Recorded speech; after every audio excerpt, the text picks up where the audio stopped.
ஸ்ரீமதே ராமானுஜாய நமக. ராமாயணம் மகாபாரதத்துலலாம் லக்ஷ்மணரா பலராமனா இருந்த இந்த ராமானுஜர்கிட்ட தான் திருக்கோளப்பெண் பிள்ளை ஒவ்வொரு வாக்கியமாக பேசின்னு இருக்கா. இப்போ ராமாயணத்துலேருந்து 49ஆம் வாக்கியம் எடுத்து பேசுகிறா. இக்கரைக்கே சென்றேனோ விபீஷணனை போலே. விபீஷணன் அவன் இலங்கையில் ராவணனோட தம்பி, ரொம்ப நல்லவன். சூர்பனகே ஒரு தடவை ராமர்கிட்ட சொல்லியிருக்கா. ராமனை சந்திச்சா இல்லையா ஒரு தடவை. அப்போ அவள் சொல்கிறா, ராமர் தான் சத்தியசந்தனாச்சே, முதல்ல தன்னை பற்றி எல்லாம் ஃபுல்லாக சொல்லி முடித்தார். அப்புறமா நீ யாருமா அப்படின்னு கேட்க அவள் சொல்கிறா, நான் இலங்கேஸ்வரன், ராவணனோட தங்க. என் பேர் சூர்பனக. எனக்கு இன்னும் 2 அண்ணன்கள் இருக்காங்க. ஒருத்தன் பேர் கும்பகர்ணன். அவன் எங்கள் ராட்சச அரக்கர் குலத்துக்கு ஏற்ற மாதிரியே நல்லவன். இன்னொருத்தன் விபீஷணன், ரொம்ப வேஸ்ட்டு. அவனை நினச்சாதான் எனக்கு ரொம்ப கவலையாக இருக்குது. அவன் ஒரு தர்மாத்மா, எங்கள் குலத்துக்கே ஒத்து வராதவன். விபீஷண தர்மாத்மான்னு சொன்னவன் சூர்பனகை. அப்போவே அவள் தெரிஞ்சிருக்கு தர்மாத்மான்னா என்னன்னு. பொல்லா அரக்கனை கிள்ளி களைந்தானேன்னு ஆண்டாள் பாண்டினாளே. ஸோ அந்த பொல்லா அரக்கன் குரூப்பு தான் ராவணன், கும்பகர்ணன், அவள்லாம். அப்போ நல்ல அரக்கன் ஒருத்தர் இருக்கணும் இல்லையா, அதுதான் விபீஷணன். அவனுக்கு இந்த ராட்சச குலம் தர்மமே இல்லை, அந்த குணமே இல்லை அவன்கிட்ட. அதான் எங்களுக்கு ஒரே கவலை.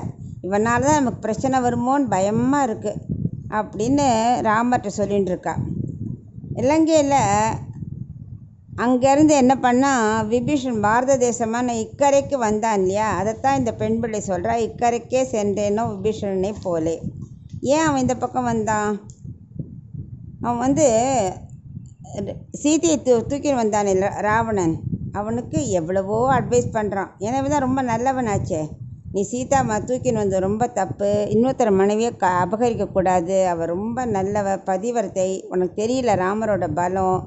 ஒரே தனி மனிதனாக பாரு, ஜலஸ்தானத்தில் என்ன பண்ணா, 14,000 கரதூஷ்ணாதிகளை வென்றானா இல்லையா? அப்போவே உனக்கு விரோதியோட பலம் தெரிஞ்சிருக்கணும். அவளை தெரிஞ்சுட்டு தான் நீ சண்டை போடவே ஒத்துக்கணும். இன்னொருத்தரோட பலம் தெரியாமல் சண்டை போடக்கூடாது. ஒருத்தன் பெண் வேஷம் போட்டுன்னு ஓடி வந்துட்டான்ட்டு அவனையும் கொண்டு இருப்பான். ஏன்னா ராமர் ஒரு வில், ஒரு சொல், ஒரு இல். அதனால் தப்பே செய்ய மாட்டான். அப்படிப்பட்ட ராமர்கிட்ட நீ பெரிய அபச்சாரம் பண்ணிட்ட. ஸோ இப்போவும் மோசம் இல்லை, திரும்ப சீதாதேவியை கொண்டு விட்டுடு. அவன் உடனே ராமர் உன்னை மன்னிச்சு விட்டுடுவார். அவர் அவ்வளவு பரமாத்மா. உனக்கு அது புரியல அவருக்கு. நீ காம மயக்கத்தை இருக்க. இதை கொஞ்சம் மறந்துட்டு நான் சொல்கிறத கேளுன்னு எத்தனையோ அட்வைஸ் பண்ணி பார்க்குறான். அவனுக்கு ஒன்றும் மண்டையில் ஏறலை. ஏதான் விநாசக்காலே விபரீத புத்தி. இல்லை, ராட்சச குலம் அழியணும்னு இருக்கே. அப்போ எப்படி விபீஷணன் சொன்னால் கேட்பான்? அவன் புத்தியெல்லாம் பேதலிச்சு போயிடுத்து. ராவனோட பையன் இருக்கான் இந்திரஜித்து, அவனை வளர்த்தவனே விபீஷணன் தான். ஆனால் அவனும் இன்றைக்கி ரொம்ப ஏசுகிறான் அப்பா பக்கம் இருந்துண்டு. பெரிய பயந்தாங்குழி, நீ வீரமே இல்லை உனக்கு, நீ ஒரு கோழை அப்படின்னு பயங்கரமாக அவமானப்படுத்துகிறான். ராவணனுக்கு புத்தி சொல்லாமல் விபீஷணன் திட்டின்னு இருக்கான். ஆனாலும் விடலை விபீஷணன். ராமன் உனக்கு தெரியல, சாதாரண மனுஷன் நினச்சின்னு இருக்க. அவர் மகாவிஷ்ணு. நம்ம ஒரு வாக்கியம் பார்த்தோமே, அவன் தெய்வம் என்றேனோ மண்டோதரியை போலேன்னு. அவன் சாக்ஷாத் ஸ்ரீமன் நாராயணன் அப்படின்னு எவ்வளவு சொல்லி பார்க்குறான். ஆனால் இவனோட காம மயக்கத்தில் அவனை திட்டினானே தவிர ஒன்றும் ஏற்றுக்கவே இல்லை அவனுடைய வார்த்தைகளை. அவன் அது மட்டும் இல்லை, நீ இங்கேருந்து போன்னு திட்டுறான். உடன் பிறந்தே கொல்லும் வியாதின்னு அவனை எப்படி அசிங்கமாக திட்டுறான் விபீஷணனை. சில வியாதிகள் என்ன பண்ணும், சாகும் வரை கூடவே இருக்குமா.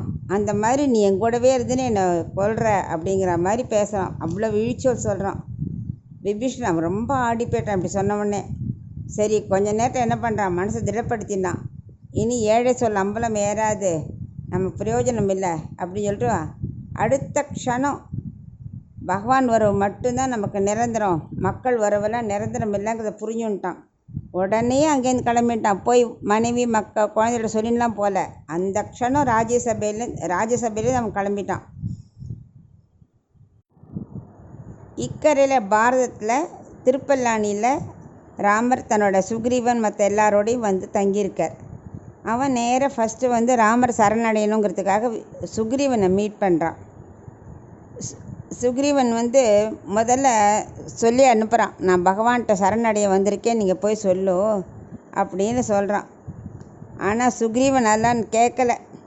ஏன்னா சுக்ரீவனுக்கு பயம், ராவணன்ட்டேருந்து இந்த க்ஷணம் வந்திருக்கானே, இவன் எப்படி இருப்பானோ, ஏதாவது பிளானில் வந்திருப்பானோ அப்படின்னு அவனுக்கு ஒரு பயம். ஆனால் அந்த மரியாதா புருஷன் ராமர் இருக்கார் இல்லையா, அவர் தயாசாகரனாச்சே, யார் காலில் சரணடைஞ்சாலும் அவர் ஏற்றுக்கக்கூடியவர் தானே. ஆனால் அந்த விபீஷணனை பற்றி சுக்ரீவன் சொல்கிறான். என்ன அப்போ ராமர் கேட்குறார், உன்னோட அபிப்பிராயம் என்ன அப்படின்னு சுக்ரீவனை கேட்க. தான் இவ்வளவு இருந்தால் கூட தானாக ஒரு டிசிஷன் எடுக்கலை. ஃபஸ்ட்டு சுக்ரீவன்கிட்ட கேட்குறார். அவன் சொல்கிறான், இல்லை விபீஷணனை சேர்த்துக்கூடாது, இப்படி இக்கட்டான சூழ்நிலையே அண்ணனை விட்டுட்டு ஓடி வந்தவன், இவனை எப்படி நம்புறது அப்படின்னு அவன் சொல்லின்னு இருக்கான். இந்த மாதிரி சமயத்தில் அண்ணனுக்கு சப்போர்ட்டாக இருக்க வேண்டாமோ, இப்படி தப்பிச்சு ஓடி வரானே கோழை மாதிரி அப்படிங்கிறான். ராமர் லக்ஷ்மணனும் மெல்ல புன்னகை பூத்துக்கிறாங்க ரெண்டு பேரும். அண்ணனை வாலியை கொண்டுட்டு நாட்டை ஆண்டு வந்துட்டுருக்கான், பட்டாபிஷேகம் நடத்திண்டு. அந்த சுக்ரீவன் சொல்கிறான் விபீஷணனை சேர்த்துக்கூடாதுன்னு. இப்படி ஒவ்வொருத்தரையாக ராமர் கேட்குறார், என்ன செய்யலாம் அப்படின்னு. அப்போ ஆஞ்சநேயர்ட்டி கேட்குறா. அப்போ ஆஞ்சநேயர் சொல்ல ஆரம்பிக்கிறார். இந்த துளசி ராமாயணத்தில் கூட வருது, இலங்கையில் விபீஷணன் அவர் பார்த்ததாகவும் அப்போ சீதையை எங்கெல்லாமோ தேடினாராம், கிடைக்கலங்கும் போது ரொம்ப வருத்தமாக இருந்தார் ஆஞ்சநேயர். அப்போது எங்கேருந்தோ ராமான்னு அப்படியே ஒரு சப்தம் வந்துதான். ஸோ இலங்கையில் ராமநாமமா அப்படின்னு ரொம்ப ஆச்சரியமாக போயிடுது. அப்புறம் போய் பார்த்தா அதான் அந்த விபீஷணன் ஜெபிச்சுன்னு இருக்கார், எப்போ பார்த்தாலும் ராமநாமம் தான் ஜெபிப்பாராம்.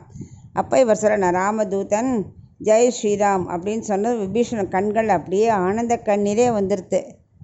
ஆஞ்சநேயர் சொல்ல, அங்கேயே பார்த்தேன், அவர் எப்போவும் ராம பக்தர் தான், தாராளமாக விபீஷணன் நம்ம சேர்த்துக்கலாம் அப்படிங்கிறார். அப்போ தான் பகவான் சொல்கிறார், சகிருதேவ பிரபன்னாய தவாஸ்மீதி சாச்சத்தேன்னு இந்த சரணாகதி தத்துவம் இருக்கு இல்லையா, அதை ஃபஸ்ட்டு விபீஷணன் மூலமாக நமக்கு வெளிப்படுத்தின இடம் தான் திருப்புல்லானி. அந்த சமுத்திரக்கரையில் தான் அவனுக்கு சரணாகதி தத்துவத்தை எடுத்து உரைக்கிறார். அதுதான் இவன் சொல்கிறா, இக்கரைக்கு சென்றேனோ விபீஷணனை போலே, இங்கே சரணாகதி அடைஞ்சாரே, அது மாதிரி எனக்கு எதுவுமே தெரியலையே, பகவான் திருவடியை பற்ற வேண்டாமா அப்படின்னு அவள் சொல்லின்னு இருக்கா. லக்ஷ்மணர் மாதிரி இருந்த ராமானுஜர்கிட்ட. ராமன் வந்தார குடும்பத்தோடு ஏன் வரலன்னு கூட அவர் கேட்குறார். அவர் சொல்கிறார், ராவணன் வந்தால் கூட நான் ஏற்றுன்றுவேன் அப்படின்ட்டு அப்படி சொல்கிறார். யார் வேணால் வரலாம், எத்தனை தப்பு செஞ்சாலும் வரலாம், நான் நிச்சயமாக அவளுக்கு சரணாகதி பண்ணுவேன். ஆனால் என்ன பண்ணணும், திருட விஸ்வாசம் வேணும். அகிலாண்ட கோடி பிரம்மாண்ட நாயகனை தவிர வேறு யாரும் இல்லை நமக்கு, அவர் கால் தான் சரணாகதி அடையிறது தான் நமக்கு ஒரே வழி அப்படின்னு அவள் புரிஞ்சுக்கணும்.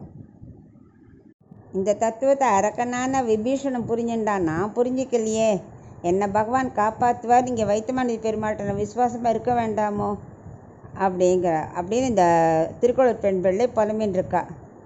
நம்ம உலக விஷயத்துலலாம் நம்பிக்கை வைக்கிறோம், நாளைக்கு என்ன நடக்குமோ, அடுத்த நிமிஷம் என்ன நடக்குமோ தெரியாது, பட் அதிலெல்லாம் நம்பிக்கை வைக்கிறோம், அதெல்லாம் நிரந்தரம் இல்லாதது.